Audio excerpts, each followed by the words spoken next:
रामायण काल के ऐसे 7 शक्तिशाली वानर जिनके किस्से सुनकर आप भी हैरान रह जाएंगे। नमस्कार दोस्तों, स्वागत है आप सभी का एक बार फिर से। दोस्तों, वीडियो में आगे बढ़ने से पहले चैनल को सब्सक्राइब अवश्य करें और बेल आइकन जरूर दबाएं। रामायण का जब भी जिक्र आता है तब परम शक्तिशाली हनुमान जी को जरूर याद किया जाता है। रामायण काल में हनुमान जी के अलावा भी और भी कई शक्तिशाली वानर हुए जिनके पास इतना बल था कि उनके आगे महाशक्तिशाली महाबली रावण तक भी नहीं टिक पाए, जिन्होंने बड़े बड़े राक्षसों को एक मुक्के के प्रहार से मार डाला। तो चलिए जानते हैं आखिर कौन थे वो शक्तिशाली वानर। नल विश्वकर्मा के पुत्र थे और अपने पिता की तरह ही वो एक अच्छे वास्तुकार भी थे। जितने वो नटखट थे उतने ही ज्यादा ताकतवर भी थे। उन्होंने राम सेतु बनाने में एक महत्वपूर्ण भूमिका निभाई थी। बड़े बड़े पत्थरों को उठाना इनके बाएं हाथ का खेल हुआ करता था। इन्होंने कई ऐसे राक्षसों का वध किया था जो एक समय पर राम सेना पर भारी पड़ने लगे थे। यहाँ तक कि भगवान श्री राम की सेना के साथ मिलकर इन्होंने लंकापति रावण के कई सारे असुरों का वध किया था। अगले हैं नील, जो कि स्वयं नल के ही भाई थे। ये अग्निदेव के पुत्र थे। ये जितने शरारती हुआ करते थे उतने ही निडर और बलशाली भी थे। बड़ी बड़ी चट्टानों और पेड़ों को ये खेल खेल में ही उखाड़ दिया करते थे। नील ने युद्धोन्माद और निकुंभ नाम के राक्षसों से भयानक युद्ध किया और निकुंभ के सारथी का गला काटकर उसे मार डाला। इतना ही नहीं, उन्होंने युद्धोन्माद पर इतना भीषण हमला किया जिससे उसकी अकाल मृत्यु हो गई। नील ने रावण के सेनापति को एक चट्टान फेंक कर ही मार डाला था। अगले हैं द्विविद। ये अश्विनी कुमार के पुत्र थे और भगवान श्री राम की सेना में मंत्री के पद पर थे। द्विविद ने श्री राम की सेना का नेतृत्व तो किया ही साथ इन्होंने राक्षसों का ऐसा वध किया कि राक्षसों की सेना के बड़े बड़े पराक्रमी राक्षस भी पीछे छूट गए। इन्हें ब्रह्मा जी से वरदान मिला था, जिसके परिणाम स्वरूप ये महाभारत काल में भी जीवित रहे। जब द्विविद के मित्र भौमासुर का श्री कृष्ण ने वध किया था, तब उन्होंने अपनी मित्रता के शौक में उत्पात मचाना शुरू कर दिया था। बता दें कि भौमासुर पृथ्वी का पुत्र था और इन दोनों के बीच गहरी दोस्ती थी। इसीलिए जब भौमासुर का वध हुआ तब द्विविद ने बड़े बड़े पहाड़ों को फेंक कर नगरों के नगर खत्म कर दिए।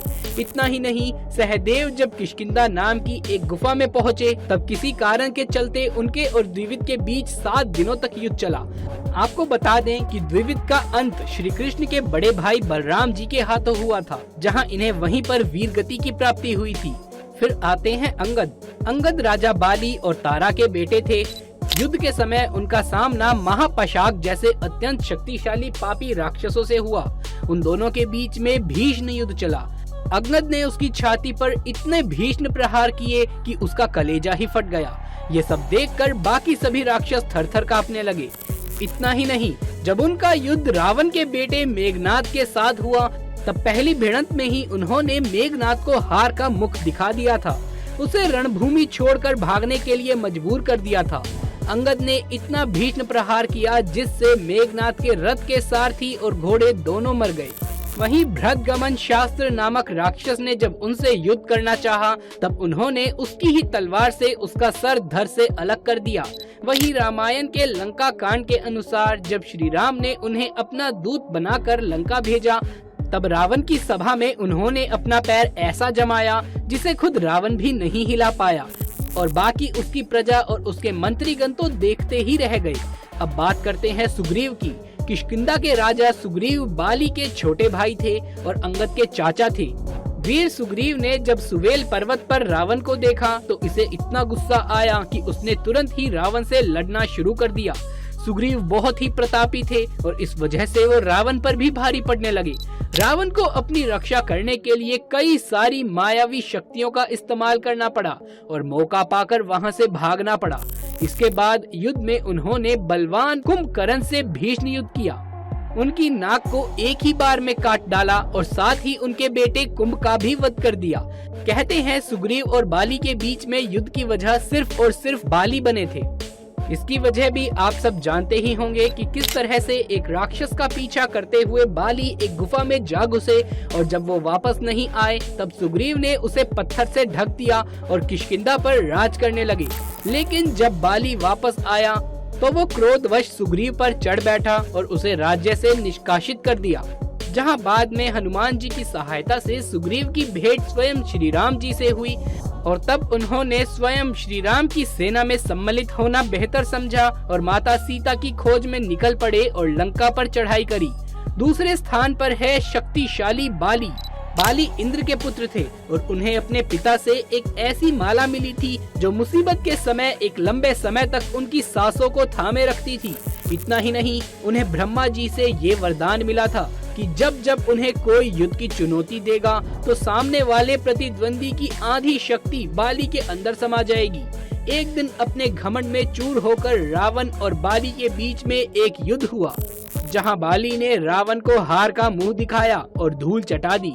ये युद्ध कई दिनों तक चला, जिसमें रावण की हार हुई। बाली ने लगभग 4 महीने तक उन्हें अपनी काख में दबाकर चारों दिशाओं के चक्कर लगाए, उनको सबके सामने अपमानित किया। आपको बता दें कि स्वयं भगवान श्री राम को भी बाली को छल से मारना पड़ा था।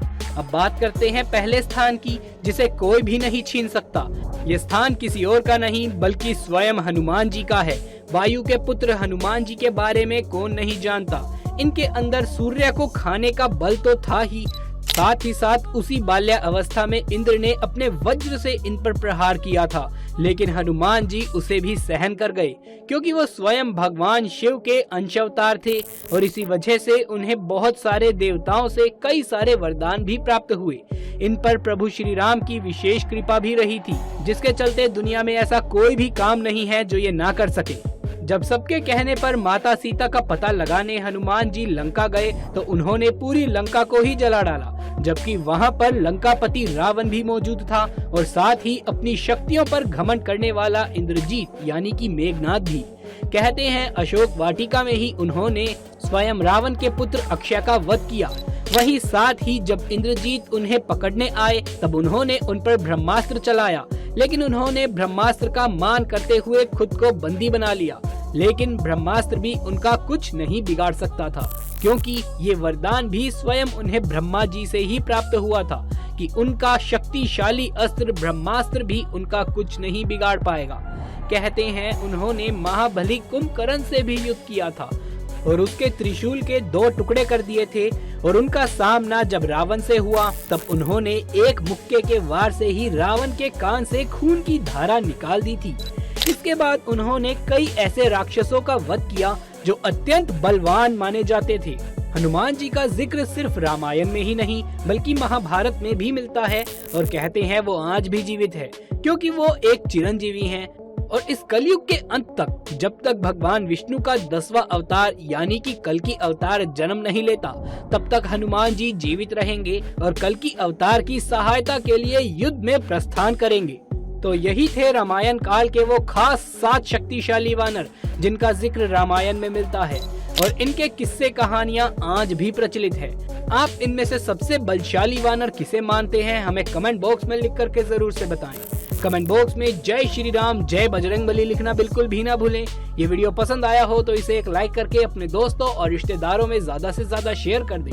आगे भी ऐसे वीडियोस देखते रहने के लिए हमारे चैनल को सब्सक्राइब करके पास वाले बेल आइकन को भी दबा लीजिए। जल्द मुलाकात होगी आपसे किसी अगली वीडियो में, तब तक के लिए आप सभी